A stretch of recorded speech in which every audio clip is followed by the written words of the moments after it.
Hey my viewers and subscribers, today I've got to do a different kind of video. Today I've got to talk a bit about common sense and explain a few things from a Canadian small farmer's perspective. Well, I got the grain scale set up, and I'm going to use wheat to explain really large and really small numbers. Now, last time we established 281 seeds for 10 grams. Let's double check that, but it should be in the ballpark. You can see I'm actually even a tad bit heavy on the 10 grams. And of course, the pointer's lined right up there perfect, so I'm actually a tiny bit heavy, so see how many seeds are in 10 grams. Okay, there's 9 rows of 30 plus 8 more, so there's 278 seeds in that 10 grams. Okay, 278 seeds per 10 grams times 45.4, which is the conversion factor for 10 grams to a pound, is 12,621.2 seeds per pound. You gotta round that up to 12,625. Okay, this is Canada's national debt right here so far. So if one of these wheat seeds equals $1, see the wheat seed sitting on the dollar, what would our debt look like?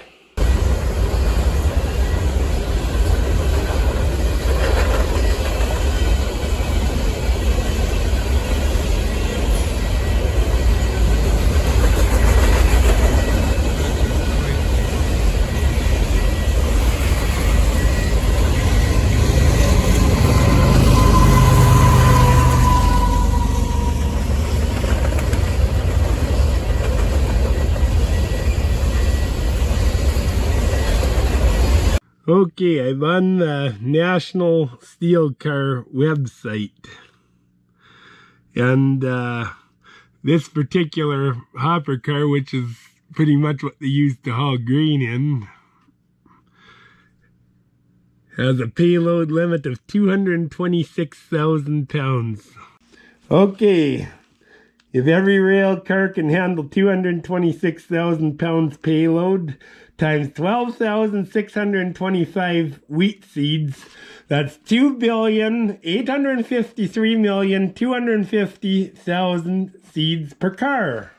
Okay, if you divide the national debt by this number, the seeds per rail car, it will require 425 rail cars to handle our debt if one measly little wheat seed equals $1 of debt. Okay, so I multiplied the 425 times the 55 2/3 feet apiece. It gives us just under 4.5 miles of train. That doesn't include locomotives. Half of it came from this particular goofball.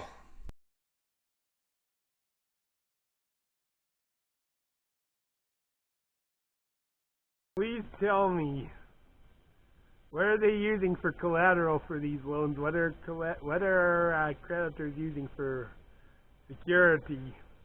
I guarantee you 1.2 and change trillion dollars is not lent unsecured. Think about this for a minute. And we want this, we want that, we vote for freebies instead of freedom. That's going to have to stop. We don't soon balance the books and start paying this stuff off. Our children are going to have to live without. everything that we're enjoying, the government. Think about that for a minute, and they're gonna still be, but they're gonna be paying for everything we incur for debt. They're gonna be paying this and getting none of the benefits out of it. So think about that carefully. Think about that before you vote.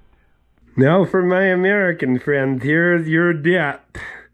31 trillion, just about $621 billion. Time this gets published, I'm sure it'll be $621 billion. So let's see how many rail cars it takes to move U.S. debt. I round up because he... Okay, in the United States, see, I don't know if you can see that, but we're given this is the amount of debt, and it takes 11,083 cars, rail cars, to haul that many wheat seeds. If just one of these little tiny seeds equals $1 worth of debt. Almost 117 miles of train. And that doesn't include locomotives either. Well, our national debt is unsustainable. We keep voting, we keep getting bribed every election. We promise this, promise that, promise the other thing. Free this, free that, free the other thing. And it's not free, it's borrowed money. You're going to have to pay for it sooner or later, and you got to pay for it with interest. It's probably your children or grandchildren that are going to end up paying for it. So no, it says in the Bible, I'll read the passage at the end of the video. It says in the Bible that the reason we pay taxes is, and the purpose of government, the ordinance of God towards government, is law and order. What it basically says, Romans 13:1-7. We made government so much more than that. The purpose of government is not a free health care system. Yeah, it's wonderful to have them, but it's not the purpose of government. It's not social insurance. It's not a pension. It's not welfare. It's not or any other social insurance or social assistance for that matter. It's not POGI. It's none of that. And what we're doing now, we can't afford. It's unsustainable. Okay, governments say there's a climate crisis. In the media, they pump it, and every weather event is blamed on us. It's blamed on us driving. It's blamed on us flying. It's blamed on us. Since that seems, of course, far-fetched, since there was climate change. There's always climate change, but the governments are using these fear tactics to get us to submit and to support some highly detrimental and dangerous legislation. See if carbon dioxide really is causing a climate crisis or what. Okay, this is off the Government of Canada's website. In 2020, the average concentration of carbon dioxide in Canada was 415 parts per million. Okay, I've used this example in another video. But by weight, there's approximately 50,000 seeds in this bowl. 50,000 wheat seeds. And in here, the equivalent of 420 parts per million, 21. This, compared to this, which is only one layer deep and it doesn't cover the whole thing. Tell me, is this causing climate change? The media has been instilling fear for decades in people. And so a lot of all their doomsday dates hasn't come true yet, and yet people still believe that this is causing catastrophic climate change. Now, yes, air or carbon dioxide or gas can trap heat. I'm not disputing that science. There is something to gas and the air trapping heat. This is the technology behind double and triple pane windows. There's airspace and it does insulate. This works because the space in between is very limited in between the two panes of glass, and it prevents the air inside convecting. Once you get convection currents, that's how all gaseous materials transfer heat is through convection. Government of Ontario site. Ambient CO2 level in outside air is about 340 parts per million per volume by volume. Okay, so which is it? 340 or 420? Which one is it? So this is this site is this is an agricultural site. This one's, and the other one's all climate change. So there you go. Where they get the data for carbon dioxide concentrations is at the Mauna Loa Observatory. It's at 11,000 feet, so it's near the summit of it. Okay, why would they put the world's largest natural emitters of carbon dioxide are volcanoes, so doesn't it stink to high heaven that they're getting our carbon dioxide baseline at the world's largest active volcano?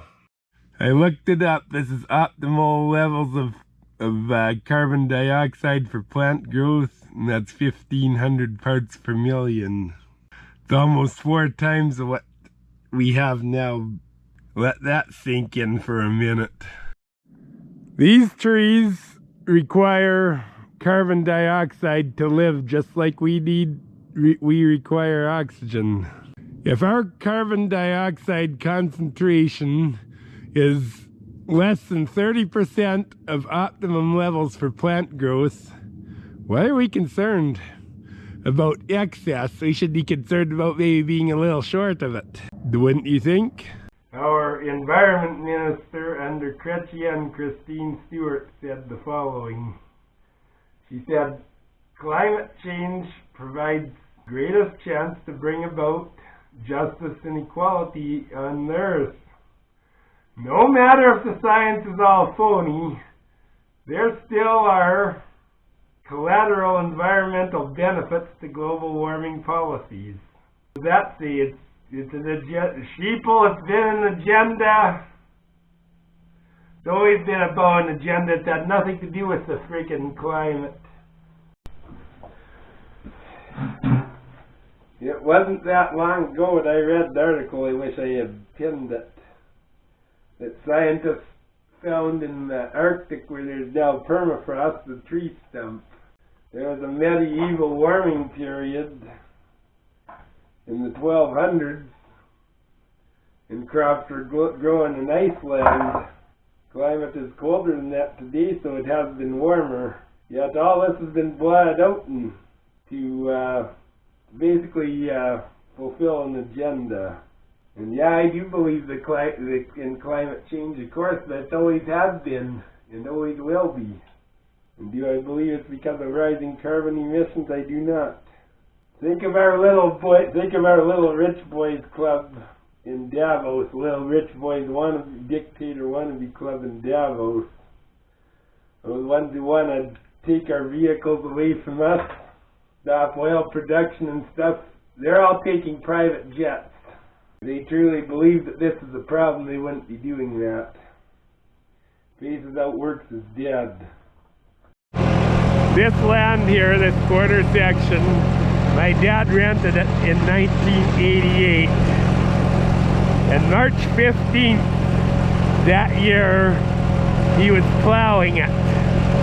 Does it look like it's fit to plow now or anytime soon? It's March 17th today. Keep that in mind. I don't know if you can see this, but here's my propane bill. $101.84 carbon tax. Okay, plus the GST is 5% on top of that. So that's another $5.09 on top of that. So it's almost $107 extra just slapped on because to heat my home. These granola bars contain wheat and oats and other grains, but there is some wheat in them. We got there's carbon tax on every step of producing these. There's carbon tax on the fuel it takes to put it in. Well, actually, the farmers are exempt from it, from paying carbon tax on their own fuel, but still, the agriculture service companies all have to pay it, and they pass the tax on pass it on to the farmers. There's carbon tax on the transportation of grain to the elevator. There's carbon tax on transporting it from the elevator to the processing facility. There's carbon tax on every area, everything that requires energy in the processing facility to heating it. And these are, I'm sure Americans have these too, but these are Canadian made. So they're guaranteed the building that these are made in is heated. There's carbon tax on shipping from the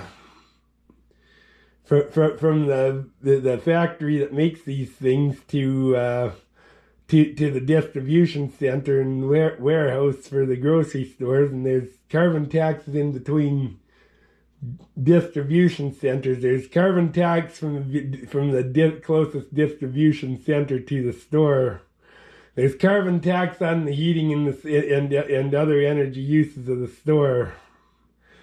You add all that together, it works like every single step the cost is put back onto is add to the customer.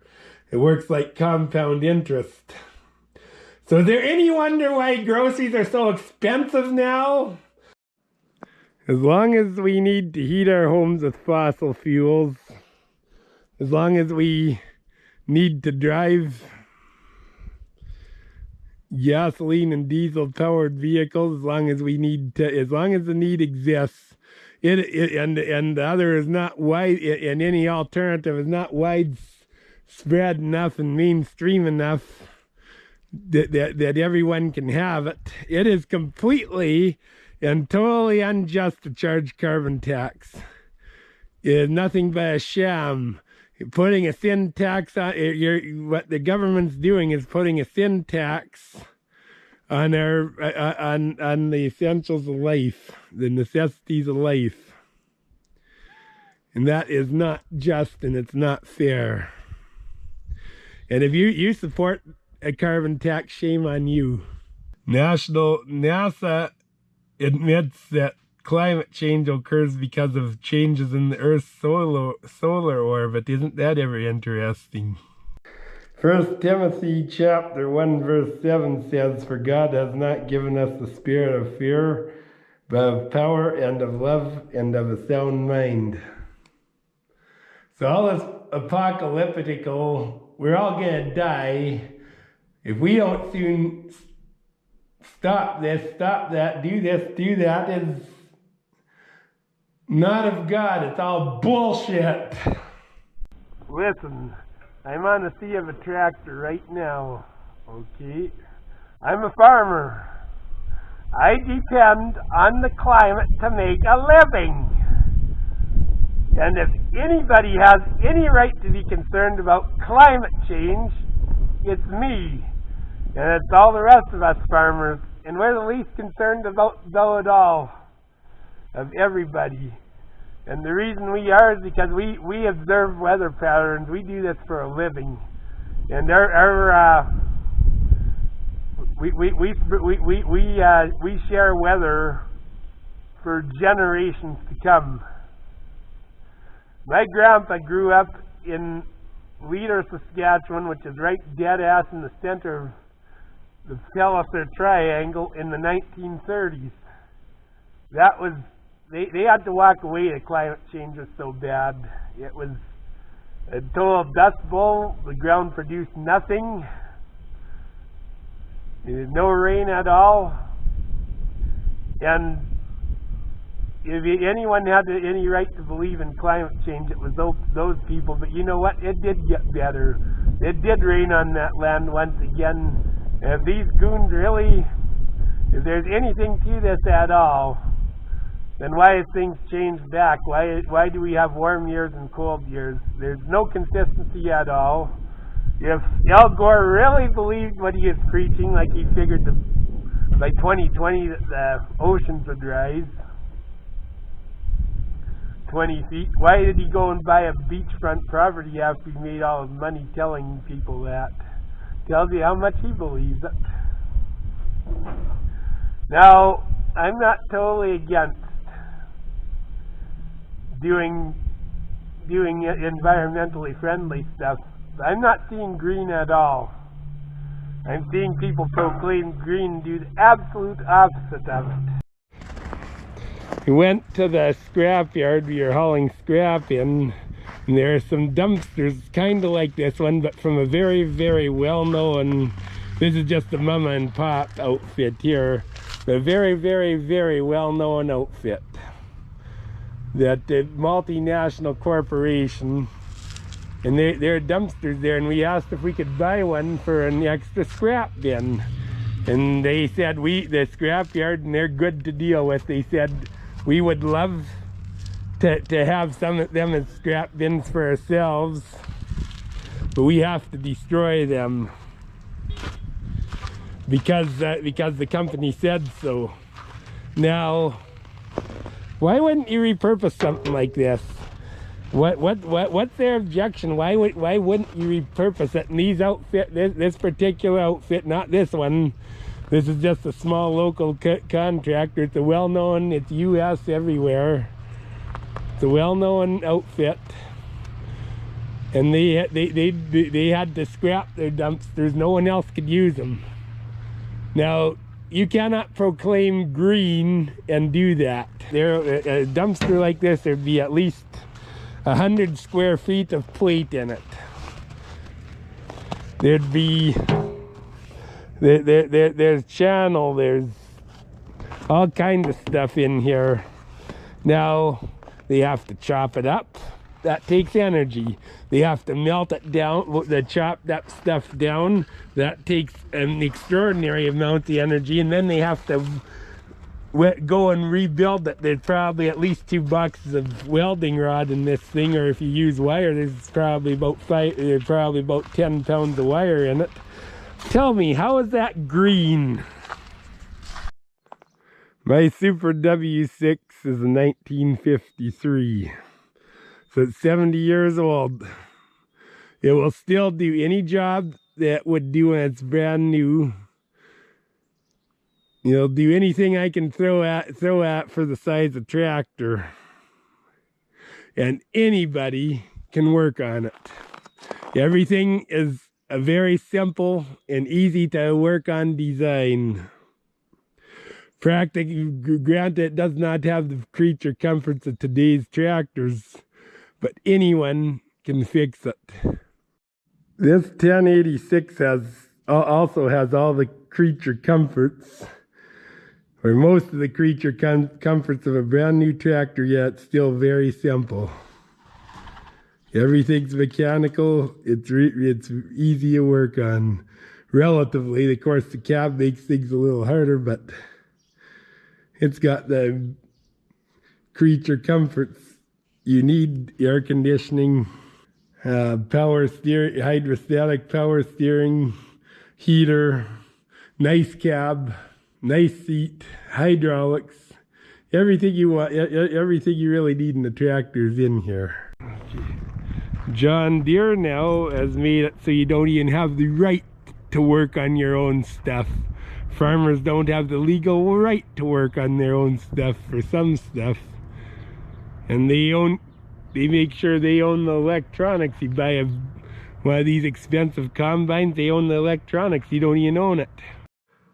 I'm not against technology by any means. I'm for technology. Of course, I got a computer.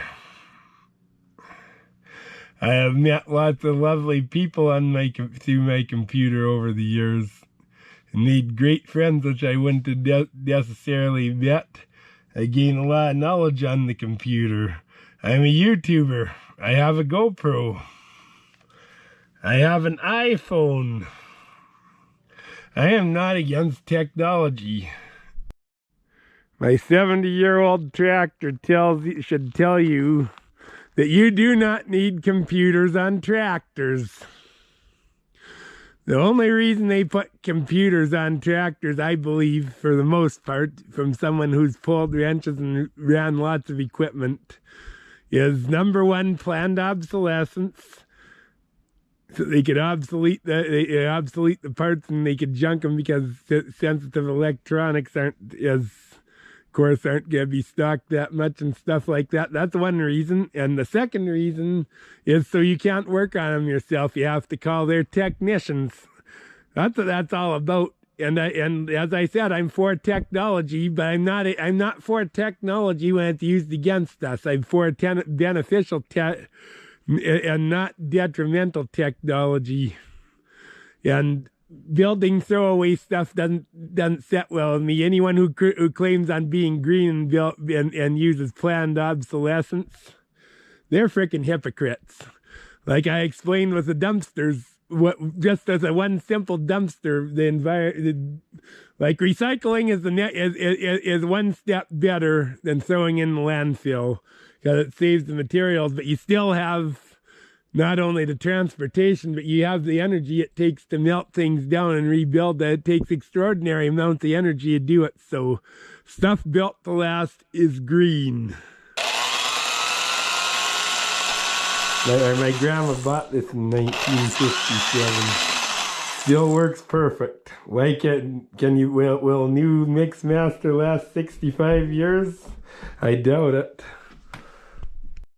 You could read these articles, but in the of course, there's some of them now have been, they change history to fit their narrative.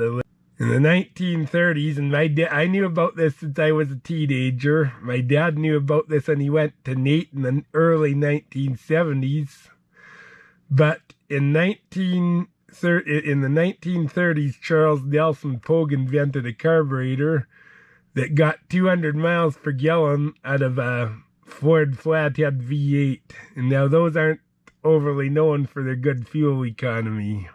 So why couldn't this happen today? They're worried about green. The technology's there. Why not do it today? Why can't this happen today? Listen, people, it is not about the environment. Planned obsolescence is a bad thing. Like I said, there's nothing green about it. I don't care if it's recyclable. I explained that recycling takes massive amounts of energy and resources. I want to repeat that until you're sick of hearing about it. This iPhone, you can't even replace the battery in it. Why not? What's wrong with it's simple to be able to replace the battery in a phone. It's been done for decades until they come up with this idea of a sealed unit that you just throw away after 2 years. We need to, if we really are serious about greening, the first thing we gotta do is start making things to last again. Pogue carburetors there, why aren't we using it? The answer is because big business is part of the answer. Now, I am pro-capitalist. I reject socialism entirely. I reject communism. I'm for a free market system. However, I am against big business. Big business is bad for the country. Big business, they have a serious toehold on the government. They have a serious say in everything.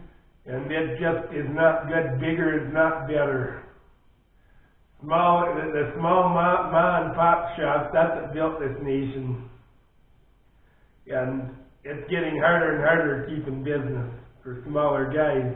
And part of it is the government. You get lazy good for nothing where the entitlement bunch who vote left. who vote Liberal or NDP or demon crap or whatever. Labour Party in other countries, and they do that because they're entitled. They want free stuff. They want to hose the rich, beat the crap out of the rich, regulate the rich, all the rest of it. But if you do some digging, the big guys also support the left. It's the middle class that's getting squeezed out, my friends. Think about that.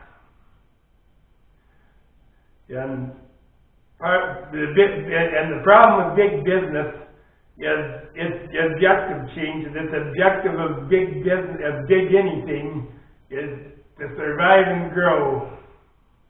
It doesn't give a shit if it makes quality products anymore. It doesn't care.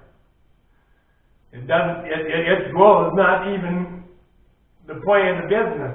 The point of the business is just to make money. That's it. That's true about big government too. It's just to survive and grow. That's it. And when you get big anything, it's not good. We need to think smaller. We need to have smaller government, smaller businesses, smaller everything for a bright future for everybody. I'm not sure about which way is best to do that. Communism is certainly not the answer. Communism just gives everything to the government. Socialism does the same thing. It's all government-controlled economy. Like, people look to Sweden and they say that's socialism, but it's not. It's capitalism. Places like Venezuela and the USSR and Nazi Germany, that was socialism. That was totalitarianism. That was a totally government-controlled economy. And that's the thing. People are for socialism, and they don't even know what the hell it is. They don't know it's about taking your freedom and giving all the power and control and everything. And what we're gonna get is a corporate fascism if we're not careful, because the little rich boys dictatorship wannabe club in Davos, they want us to own nothing and be happy. They want to own everything, and we're selling it to them because we're borrowing money out of style, our freaking entitled nature. We deserve this, we deserve that, we deserve the other thing. We want this, we want that, we want the other thing.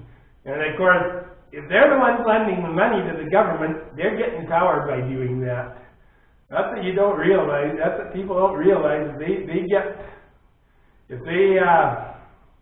you lend money, that's like I mentioned, the collateral thing, and the collateral thing is very simple. The loan security, they're getting favors back. They're getting favors back. That's why government is so corrupt, and it's our fault for voting for that. Like, which is more appealing to a voter? Free health care, free this, free child care, more free education, more this, more that, more the other thing, or a tighter budget or a balanced budget, which is more, and that's why liberals generally have more appeal, is because of our entitled nature. And really and truly, the only thing we're really all that entitled to is a good day's pay for a good day's work. And with that bunch, don't worry about working. You get a universal basic income. It can't work. It can't sustain itself. You start taking away the incentive for the people to earn money by taking it all away from them. Then why the heck bother working? So we're in a tight situation here, and we need to make some changes. And the changes start with the people. When you get a democratic government, majority rules. When the majority of the people are stupid, you get a stupid government. That's just the way it is. Think about it.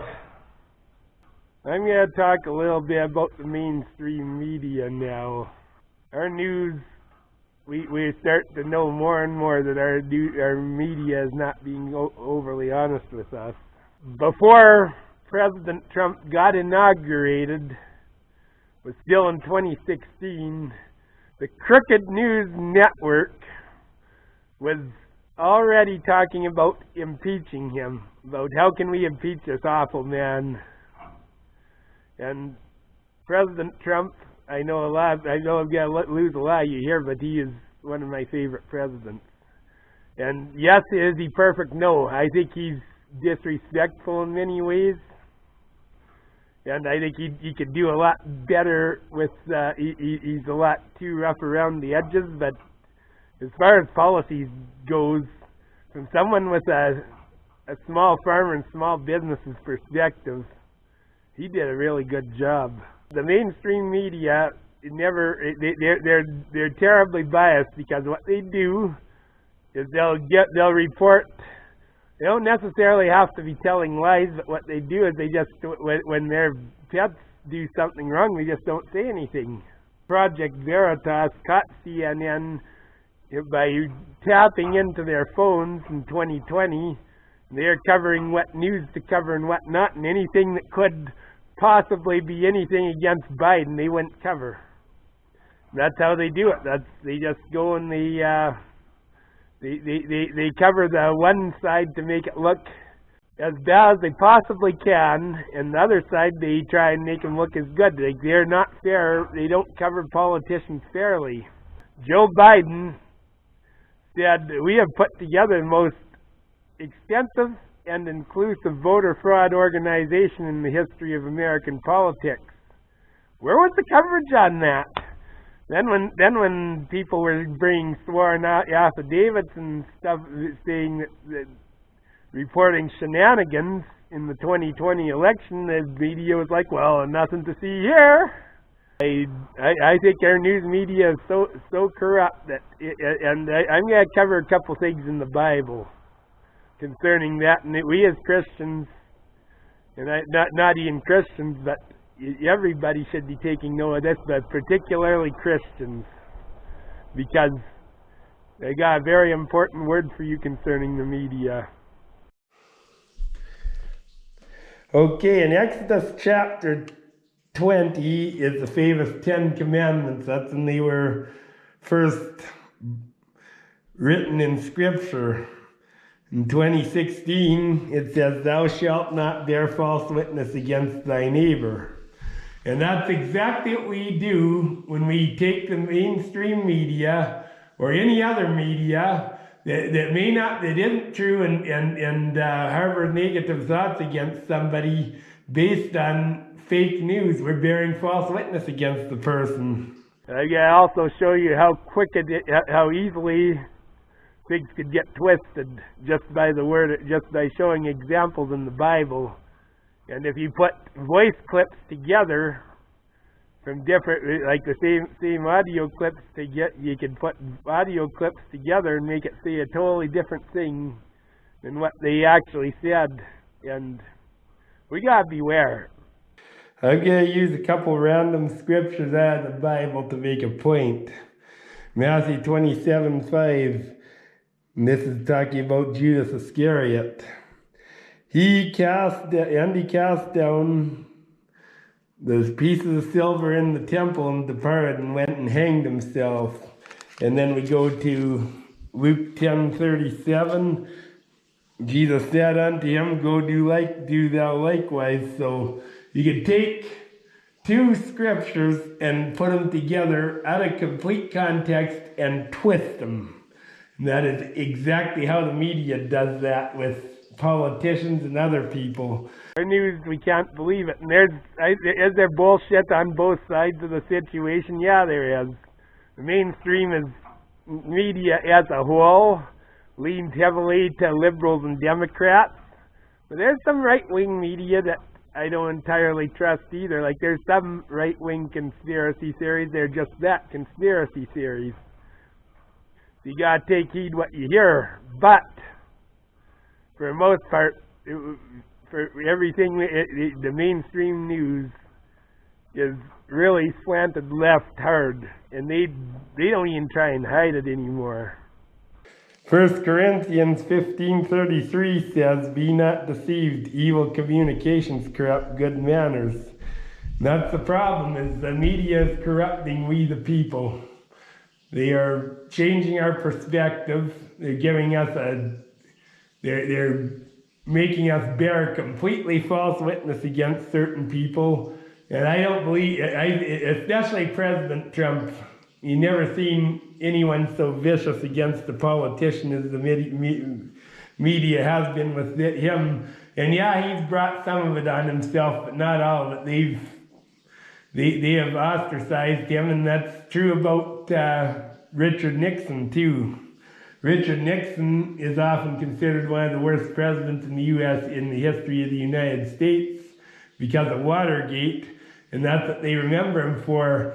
But he ended some of the two of the worst pieces of history in the United States. He ended racial segregation, which was terrible, and he also ended the Vietnam War, which is another thing that was terrible. So despite that, the media has got people thinking that he's a terrible man because of Watergate, and that's human nature anyways, because we could do 1,000 good things for a person, and the one thing that they do wrong is what's always dwelled on. That's typical human nature, and watch that. Okay, now we're approaching the end of the video, and as promised, I'm going to close this video with the reading of the Word of God. Yeah, go Romans chapter 13, verses 1 to 7. Let every soul be subject unto the higher powers, for there is no power but of God, and the powers that be are ordained of God. Whosoever therefore resists the power, resists the ordinance of God, and they that resist shall receive to themselves damnations. For rulers are not a terror to the good works, but to the evil. Will you then not be afraid of the power? Do which is good, and you shall have praise of the same. For he is a minister. He is the minister of God to you for good. But if you do which is evil, be afraid, for he bears not the sword in vain. For he is the minister of God, a revenger, to execute wrath upon him that does evil. Wherefore you must need to be subject not only for wrath, but also for conscience sake. For this cause you pay tribute, which is taxes also. For they are God's ministers, attending continually to this very thing. Render therefore to all their dues, tribute to whom tribute, custom to whom custom, fear to whom fear, honor to whom honor. The very concept of government is godly.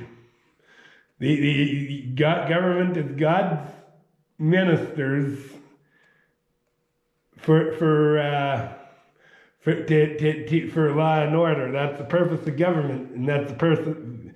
And we are supposed to obey the law. That is scriptural. Now, I think we're pretty blind with. And just following, it doesn't tell you just to blindly follow everything, because God is higher than the government. This, of course, the subject of this passage is the ordinance of God, the government and the ordinance of God. And the ordinance of God is the rulers are not the terror to good works, but to the evil. And we're not seeing that anymore. We're seeing that the rulers are terrors to good works too. And they always have been. It was the God-ordained government to keep order, and sometimes and people in government get corrupted, and then they go do stupid things and put in stupid laws. One thing this does not say. It does not say that we are not supposed to be involved in the legislative project. The legislative process. It does not say that the reason we pay taxes is to transfer wealth. It is not for free this, free that, free the other thing. Their job is law and order, and we've made government so much more than what God ordained it to be, and it's not overly sustainable. That's one point I have to make. I've lambasted a lot in this video, but I'm going to lambaste the church a bit now. Because part of the reason this is getting so out of control is because of the church. And one thing that the church does, they say God is in control. My Bible is the King James Version. There's not a single word in it that says God's in control, and I haven't seen that in any other translation either. Now I'm going to show you right from the beginning, right when man was created. Okay, Genesis 1:26. And God said, let us make man in our image and after our own likeness, and let them have dominion over the fish of the sea, and over the fowl of the air, and over the cattle, and all over the earth, and over every creeping thing that creepeth about the earth, or that creepeth upon the earth. So right from day one, when man was created, God gave man dominion over the earth. And that right there, right at the very beginning, that already knocks out that already negates this God is in control doctrine, just right at the very beginning. Okay, Psalm 115 verse 16 says, the heaven, even the heavens, are the Lord's, but the earth has he given to the children of men. So the earth is our domain. We have dominion over the earth, and that's why God had to become a man to redeem us, because he did not have that level of authority in heaven. He had to come to earth and become a man, become one of us to redeem mankind. That's the thing, we keep on blindly saying God is in control. And you take it to Scripture and it's not. God gave us dominion. We are in control of this earth. And the unbelievers know that. And the unbelievers are taking advantage of it while the church is sleeping. Do a little more Scripture. Okay, I'm going to go to Colossians chapter 1 verse 18. Colossians is a good book to read. This is very, very good.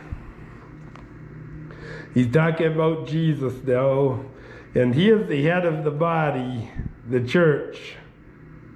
So the body of Christ is the church. So read this again. And he is the head of the body, the church, who is the beginning, the firstborn from the dead, that in all things he might have preeminence. So if he has preeminence, it's through the church.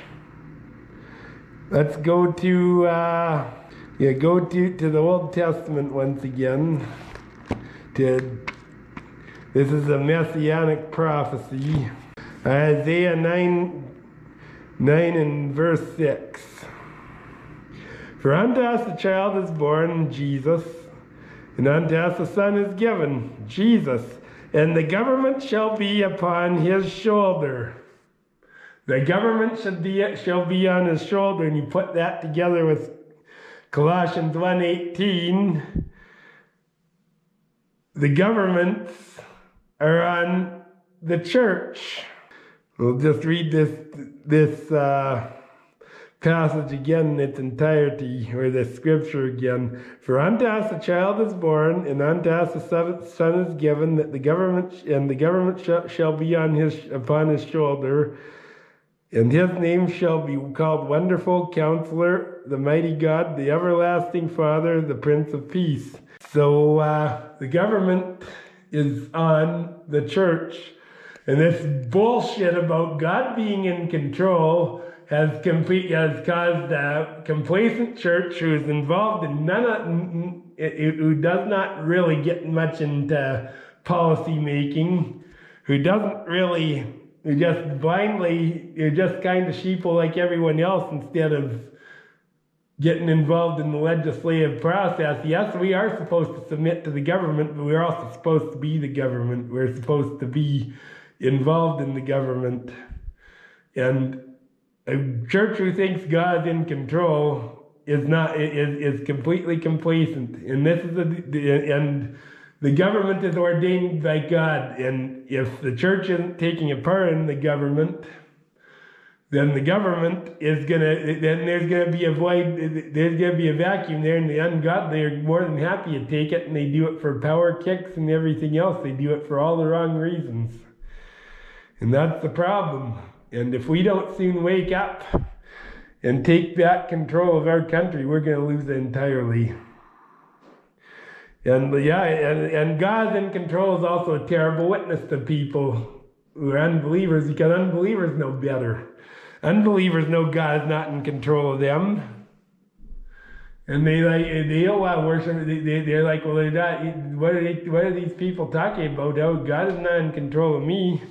If God were in control and made anything happen, if he could make just anything happen, it will be 2 Peter 3:9. The Lord is not slack concerning his promise, as some men count slackness, but is long-suffering to usward, not willing that any should perish, but all should come to repentance.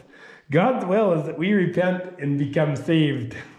And that is not happening. If he is truly in control of this earth, that'd be the first thing he would do, is make sure everybody gets saved. And they're not.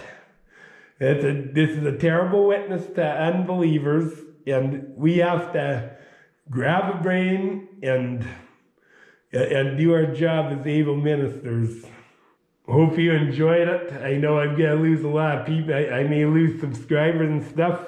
And I know, given the fact that Big Brother is getting strong and I'm speaking against him, people say, you shouldn't be doing this. I wouldn't be doing this. You could get in trouble and stuff. Well, listen, your silence is what evil depends on to force their agenda. If you're going to be afraid, and if you're going to be cowardly and not take a stand, well, then we're going to lose our country. I'm doing this not to win any popularity contest, because I know I won't. I'm saying this stuff because I care. I'm saying this stuff because it's time. It's time for changes. It's time to restore our country, restore it to its original glory. And it's not up to the government, it's up to us to do it. It depends on each and every one of us. And we need to stop being such selfish little buggers who vote for freebies rather than freedom. We need to start being like past generations who live to make sure that the future generations are better off than they were.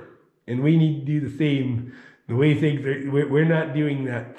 We're selflessly sacrificing future generations for ourselves through debt, through borrowing huge amounts of money for selfish desires, and even to make a living without working. And it's time that stopped. So God bless you all. I'll call it a video now. See you in the next video. Bye for now.